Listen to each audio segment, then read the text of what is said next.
One of the most amazing transformations in football this century has been Real Madrid's transition from Ballon d'Or collectors to Golden Boy discoverers.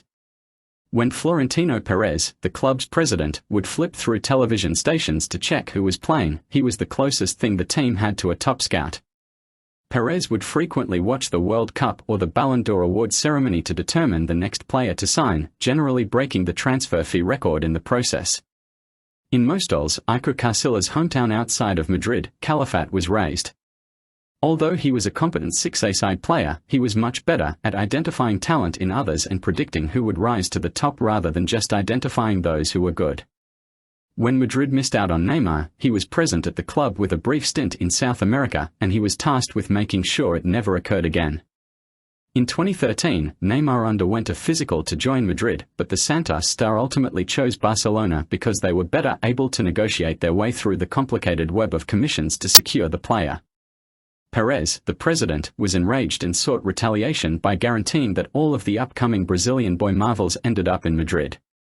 Calafat was hired by Real Madrid to oversee the club's foreign football operations. Vinicius cost $60 million coming from Flamengo, while Calafat was also a major factor in the club's acquisition of Rodrigo, which cost a similar amount.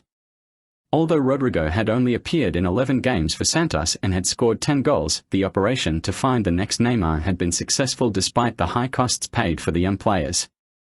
The decision to amend the transfer policy was driven by another factor. Madrid had trouble competing with the clubs fueled by state wealth due to the financial crisis. They needed to get smarter because they weren't becoming any richer. Fede Valverde made a name for himself in Uruguay's renowned baby football, beginning matches from the age of 6 onwards before breaking through at Pirel. When he was 19 years old, Calafat noticed him and convinced him to leave England, where several major clubs were offering him a fast track to the first squad for a Spanish-speaking nation. Not every arrangement made with youth has been successful. Rainier Jesus, a member of Brazil's under-23 national team, is currently on loan at Girona, where he isn't faring much better than when he was at Borussia Dortmund. Tate Kubo and Martin Odegaard have prospered despite having to move away. However, the success rate for the remaining cases is almost 100%. Felipe Endrick was acquired by Madrid this year from Palmeiras for €60 million. The 16-year-old will spend the remainder of the year in Brazil. Additionally, Calafat's influence has now spread outside of South America. He has been the one who has kept the lines of contact open with Jude Bellingham, the father of the England star, and if the transfer is finalised this summer, then he will once again have his fingerprints on the success.